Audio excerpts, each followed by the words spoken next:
Well, tomorrow marks the beginning of the next chapter in the state's response to the COVID-19 pandemic. It includes a transition from mass vaccination and all those testing sites over to providers, community organizations, and mobile sites.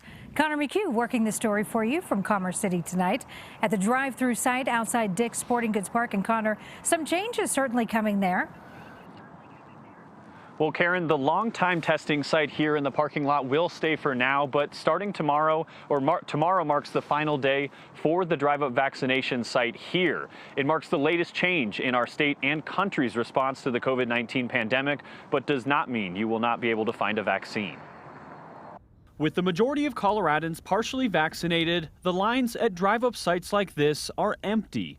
But for months, these were a critical part of the state's COVID-19 response. I think it really was important and helpful as one of the many strategies to make a vaccine accessible. But after this Thursday, shots will no longer be here.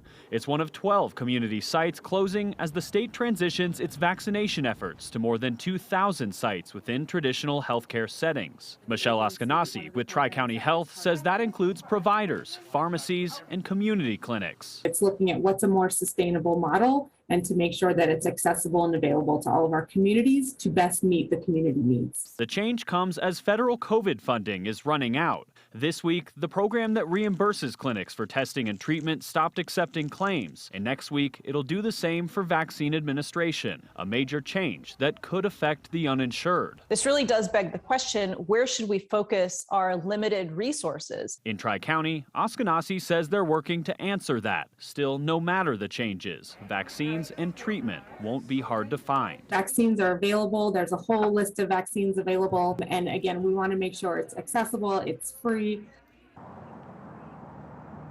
Now, as part of the state's transition, testing sites will be gradually scaled down until July 1st.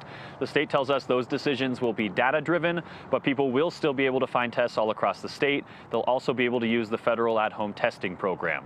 Live tonight in Commerce City, Connor McHugh covering Colorado First. Been a long time coming. All right, Connor, thank you.